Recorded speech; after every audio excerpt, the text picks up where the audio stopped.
permusuhan di antara sesama. Begitu pula dengan judi, kata Allah, diselipkan kata judi karena efeknya sama. Judi itu membuat permusuhan.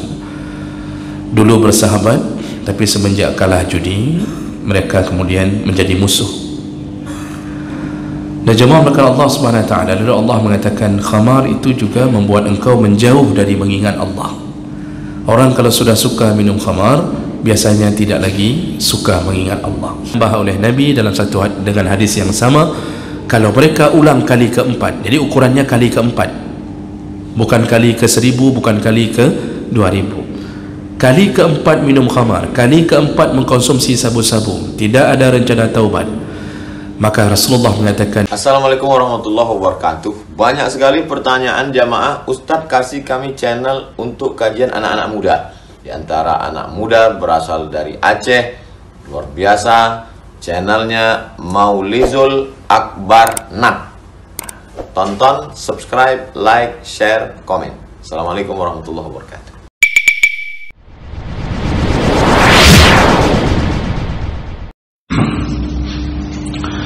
Assalamualaikum warahmatullahi wabarakatuh. Alhamdulillahi rabbil alamin, hamdan katsiran thayyiban mubarakan fihi. Asyhadu la ilaha illallah wahdahu la syarika lah, wa asyhadu anna Muhammadan 'abduhu wa rasuluhu al-karim. Allahumma shalli wa sallim ala nabiyyina al-mustafa Muhammadin wa ala alihi wa ashabihi ajma'in. Amma ba'd.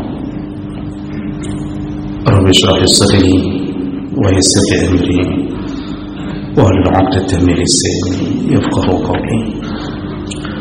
Segala puji bagi Allah, kemudian salawat dan salam pada Rasulullah, pada keluarga dan seluruh sahabat-sahabatnya. Ya Allah, muliakan jamaah salat subuh, bapak-bapak dan ibu-ibu yang telah datang memenuhi panggilan Allah, dan mudah-mudahan Allah membalas dengan surganya insyaAllah. Bapak ibu yang Allah muliakan, di pertemuan yang lalu kita sudah membahas bahwa salah satu dosa besar yaitu melakukan perampokan atau begal, mengambil harta orang diiringi dengan ancaman pembunuhan. Maka kelompok ini disebut sebagai pembunuh, disebut sebagai perampok, dan berdasarkan kategori cara kerja maka mereka berhak untuk dibunuh dan disalib.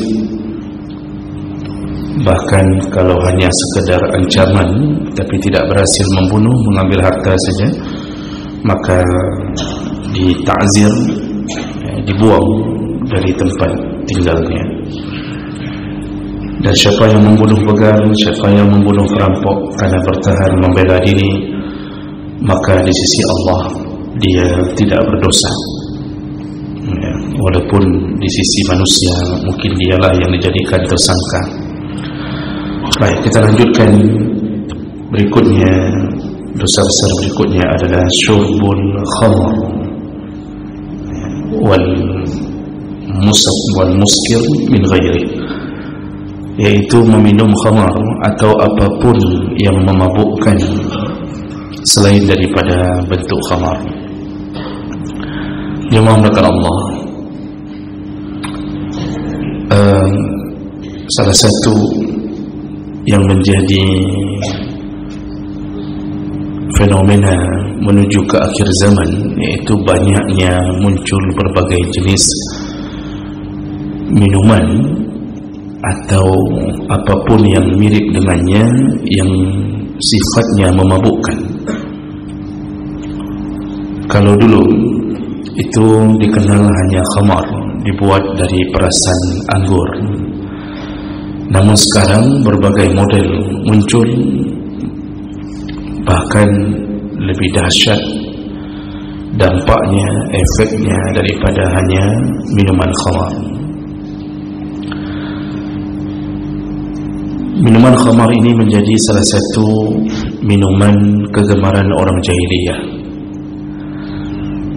Maka Allah Subhanahu wa ta'ala tidak mengharamkannya dengan sekali vonis, tapi Allah mengharamkannya sampai 3 kali turunkan wahyu untuk membuat mereka bisa menjauhkan diri dari khamar.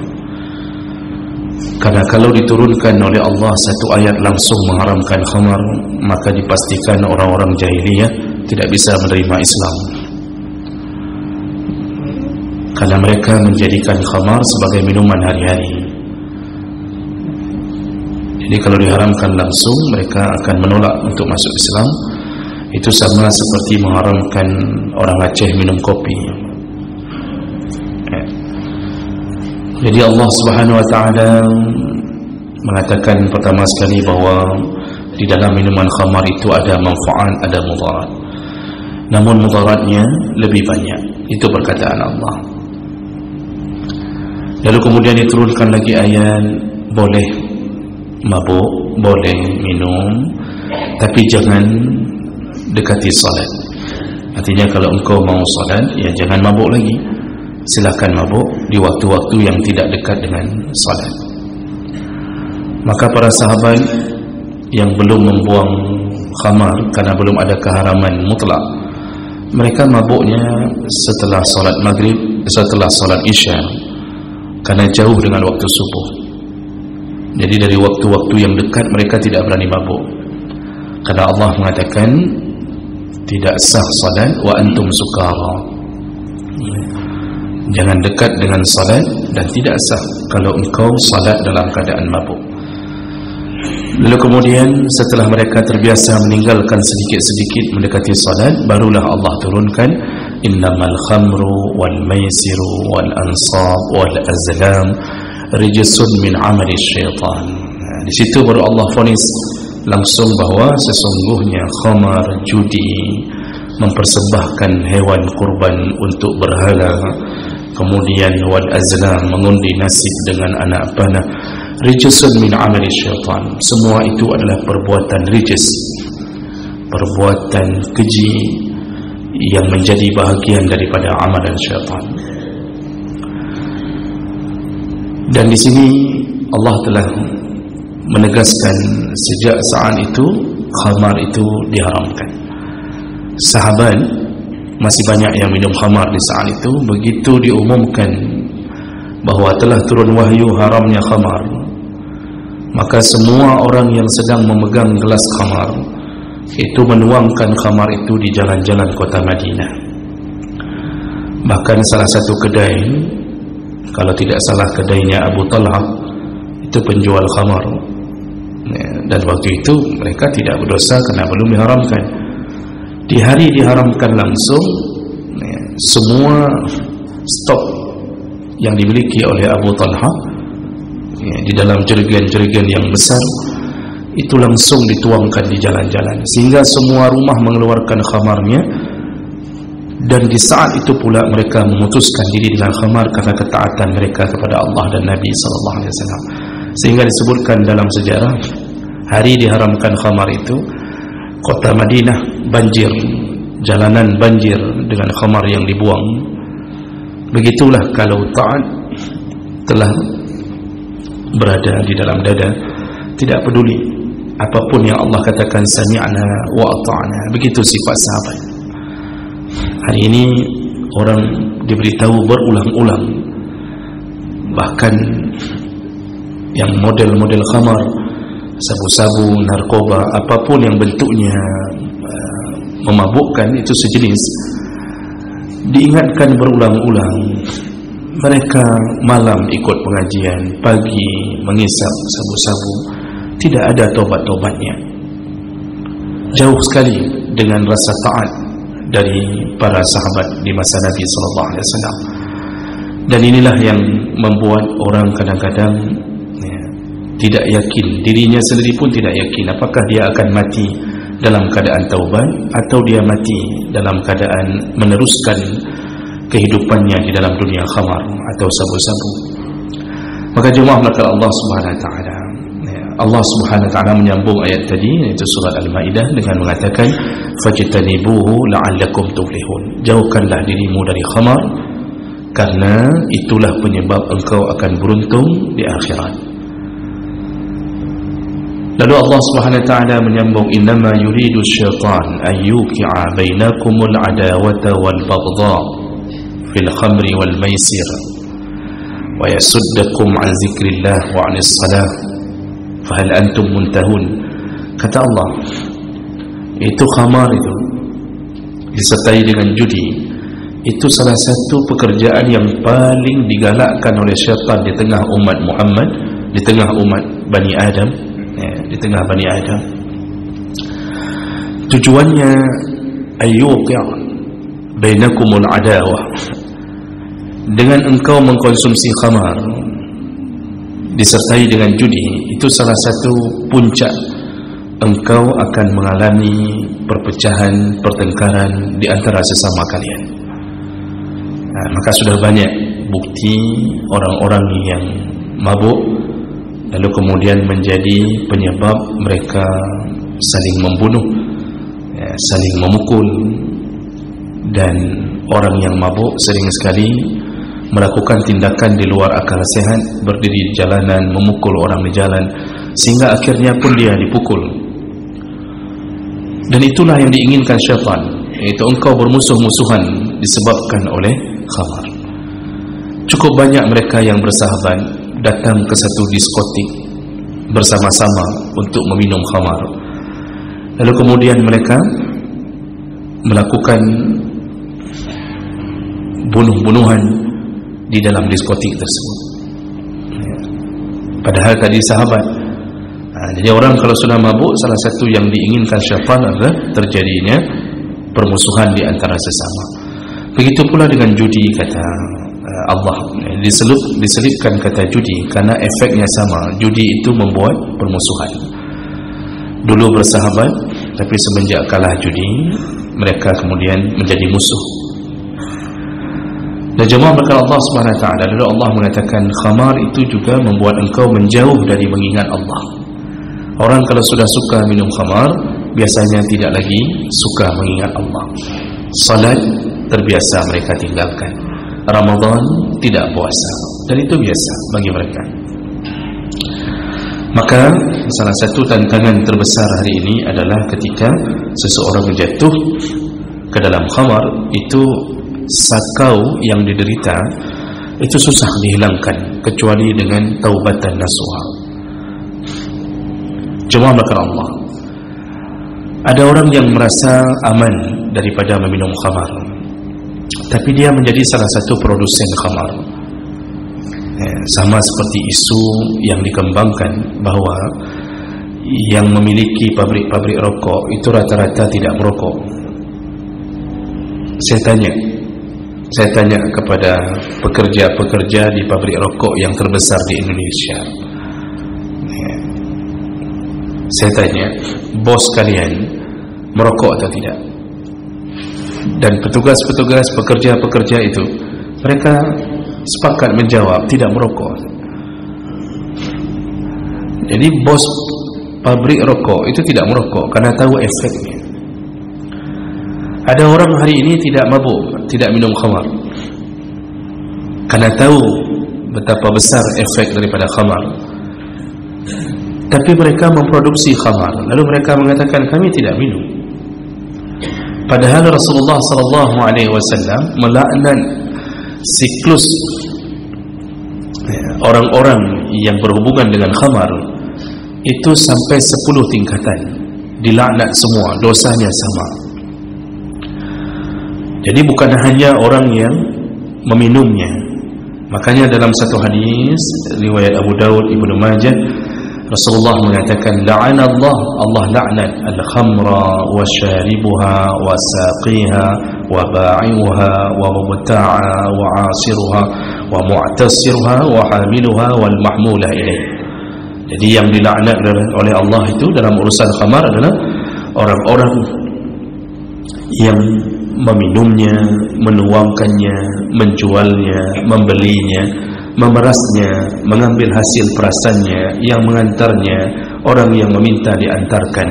Ditambahkan dalam hadis ya, yang menanam pertama sekali ya, yang menanam anggur pertama sekali dengan tujuan khamar, lalu yang menjadi bartendernya, yaitu orang yang mengolah khamar itu, semua mereka sama, kata Rasulullah, dosanya dosa besar.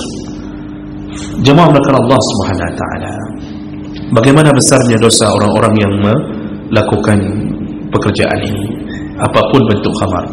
Karena sifat khamar itu yang ciri-cirinya adalah mabuk, dan mabuknya tingkatannya bukan mabuk mumang. Jadi bukan mabuk kata orang Aceh mumang, karena kalau makan sirih terlalu banyak itu mumang, bukan mabuk ya. Biji ganja ketika dimasukkan ke dalam masakan itu tidak sampai membuat teler orang, tapi mumang, artinya dia mengalami hal-hal yang tidak biasa. Makanya para ulama mengatakan bahwa ganja itu daunnya itu tidak ada dalil yang mengharamkan daun ganja, karena semua yang Allah ciptakan itu pada dasarnya halal untuk dikonsumsi sampai datang dalil yang mengharamkan. Maka daun dan biji itu bukanlah menjadi zat utama ya, yang menjadi keharaman, tetapi setelah diolah, dikeringkan, direndam, kemudian diolah menjadi salah satu alat untuk memabukkan, disitulah mulai berdirinya hukum khamar. Orang-orang tua kita dulu memakai biji ganja untuk melunakkan ayam jago ya, melunakkan ayam yang keras, itu memakai biji ganja ya, rasanya memang nikmat. Kemudian ayam jago saja bisa dilunakkan, apalagi orang-orang yang tidak terbiasa mengkonsumsi itu, maka terjadilah perkara seperti itu ya. Jadi orang yang meminum khamar ini dihukum oleh Allah Subhanahu wa taala bahwa kalau dia minum di dunia, maka resiko pertama yang dia terima adalah dia akan melanjutkan dengan dosa yang lain, dan ini jadi membuka pintu maksiat. Maka Rasulullah sallallahu alaihi wasallam menyebutkan dalam hadis, al-khamru ummul khaba'is, kata Rasulullah, khamar itu ibunya maksiat, ummul khaba'is. Bagaimana bisa menjadi ibunya maksiat? Ada hadis dari Utsman bin Affan, asar dari Utsman bin Affan, hadis riwayat An-Nasa'i dengan derajat yang sahih. Utsman ketika menasihati para sahabat yang lain mengatakan, janganlah kalian mengkonsumsi khamar karena itu puncak semua maksiat. Lalu Umar menceritakan apa yang dia dengar dari Nabi sallallahu alaihi wasallam. Kata Umar, dulu di masa Bani Israel ada seorang rahib yang saleh, orang alim saleh, masih muda, ganteng, dan dia selalu menuju ke masjid, selalu menuju ke Sauma'ah kalau di dalam kalangan Bani Israel itu ya. Jadi mereka, dia ini salat, orangnya salat, namun antara rumah dia dengan tempat ibadah itu ada pelacur. Nah, pelacur itu rupanya menyukai orang yang saleh ini, maka dia berusaha mengatur rencana agar orang saleh ini bisa dia dapatkan. Lalu pada suatu hari dia mengirimi berita kepada orang saleh ini melalui kurir bahwa mengundang untuk makan, diundang untuk makan, dan ternyata undangan itu bersifat pribadi dan ini tidak diketahui oleh orang saleh ini. Dia kira undangannya umum pada waktu itu. Lalu dia datang dan ternyata hanya dia sendiri. Dan disitulah kemudian pelacur itu mengatakan, aku tidak mengundangmu ke sini untuk acara walimah atau apapun. Aku ingin engkau berhubungan denganku. Dan kalau engkau tidak melayaniku, kata si pelacur dalam hadis ini, maka aku akan berteriak bahwa engkau telah berada di rumahku untuk memperkosa aku. Dan si pelacur ini kemudian menawarkan alternatif. Ada bayi, wallahu alam, tidak sebutkan dalam hadis itu bayi itu dari mana. Jadi ada anak kecil, ada anak kecil dan ada segelas, ada minuman khamar, ada botol khamar. Kata si pelacur, sekarang engkau boleh pilih mana di antara 3 perbuatan ini, engkau layani aku, atau engkau bunuh bayi ini, atau engkau minum khamar ini. Orang saleh ini mengira bahawa zina dosa besar, kemudian membunuh bayi lebih besar dosanya. Maka dia memilih yang terkecil, kata Utsman, yaitu meminum khamar, karena mengira ini cuma urusan pribadi saja. Akhirnya dia minum. Dia pun minum karena khawatir pelacur ini berteriak. Kalau sempat orang-orang datang, maka itu telah mempermalukan dirinya. Nah, setelah dia minum beberapa gelas, ternyata dia mabuk. Kata Utsman, dia mabuk, lalu dia berzina dengan si perempuan ini. Setelah berzina, dia membunuh bayi ini. Diawali dengan khamar, akhirnya semua maksiat dia lakukan. Begitulah kenyataannya. Maka semua yang ahli sabu-sabu hari ini, Pak, coba lihat, memang cuma ngisap saja. Tapi apa yang terjadi? Mereka mencuri demi mendapatkan barang baru dari sabu-sabu. Lihat, semua para pencuri itu diawali dengan sabe. Makanya coba rata-rata itu ketika ditangkap, tukang konsumen sabu semua itu, karena sudah tidak ada lagi harta, mencuri. Lalu mulai merampok, diiringi dengan ancaman pembunuhan, membegal. Maka para begal-begal pun menghabisi nyawa orang. Itu dasarnya hanya untuk mendapatkan barang yang baru. Berzina itu bagi mereka hal yang biasa, apalagi ketika mabuk. Semua maksiat mereka lakukan, semua maksiat, akibat diawali dengan sesuatu yang memabukkan. Itu di dunia terbukanya pintu maksiat akibat khamar atau yang sejenisnya. Kemudian Allah tidak terima salatnya para peminum khamar. Selama tidak taubat, mereka tidak diterima salatnya. 1 kali minum, kata Rasulullah, man syaribal khamra, barang siapa yang minum 1 kali minum, 1 kali minum, lam tuqbal salatuhu 40 lailah, tidak diterima salatnya atau ditutup pintu salatnya 40 hari 40 malam. Tidak diterima salatnya sekali minum. Dia ulang kali kedua, ditambah lagi jatahnya menjadi 40 hari kemudian, yaitu 80 hari tidak diterima. Minum lagi kali ketiga, fa in ada fi salisah, kata Rasulullah, dia ulang lagi kali ketiga minum, ditutup lagi 40 hari lagi, 120 hari salatnya tidak diterima Allah. Fa in ada fi rabi'ah, lalu dilanjutkan dengan hukuman akhirat. Di dunia tidak diterima salatnya kalau terus-terusan minum khamar, itu pun kalau salat. Biasanya mereka tidak salat. Dan hukuman akhiratnya ditambah oleh Nabi dalam dengan hadis yang sama, kalau mereka ulang kali keempat. Jadi ukurannya kali keempat, bukan kali ke 1000, bukan kali ke 2000. Kali keempat minum khamar, kali keempat mengkonsumsi sabu-sabu, tidak ada rencana taubat, maka Rasulullah mengatakan, wallazi nafsi biyadihi, demi jiwaku di tangan Allah, ini sumpah Nabi, la yasrabanna min tinatil khabal, kalau mereka mati dalam keadaan tidak taubat, nanti mereka disiksa oleh Allah di neraka, yaitu dengan cara selain dibakar, mereka diminumkan tinatul khabal. Lalu sahabat bertanya, ma hiya tinatul khabal ya Rasulullah, apa itu tinatul khabal ya Rasulullah, kami tidak pernah mendengarnya. Ya, tentu Rasulullah memakai istilah yang digunakan oleh para malaikat untuk metode siksa. Nah, kemudian Rasulullah mengatakan, tinatul khabar itu adalah sadidun min ahli nar, yaitu darah bercampur nanah yang keluar dari penduduk neraka. Dalam siksaan mereka dikumpulkan Allah menjadi anak sungai dan diminumkan kepada seluruh orang yang mati dalam keadaan meminum khamar. Makanya dipastikan mereka yang mati dengan miras oplosan, maka mati mereka siksa kubur, siksa akhirat, dibakar, diminumkan darah dan nanah yang keluar dari penduduk neraka.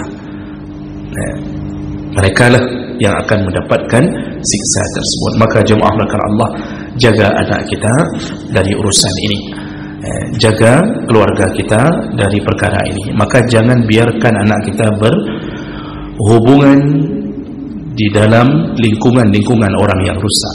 Kita ini kadang-kadang kebablasan. Anak kita asal pergi main dengan temannya, kita tidak pernah melihat siapa temannya. Yang penting dia punya teman. Kita mengatakan daripada dia duduk di rumah, daripada duduk di rumah, baik main ke dia. Biar dia main di luar saja. Dia main dengan teman-temannya yang mengkonsumsi sabu. Dalam hitungan beberapa minggu, anak kita pun terjerumus ke dalam dunia itu. Hancurlah hidupnya. Begitulah orang-orang yang akan disiksa Allah di dalam neraka melalui khamar. Mudah-mudahan Allah bisa jaga, Allah lindungi kita dari perbuatan ini. Subhanakallahumma bihamdik, asyhadu an la ilaha illa anta, astaghfiruka wa atubu ilaik. Wassalamualaikum warahmatullahi wabarakatuh.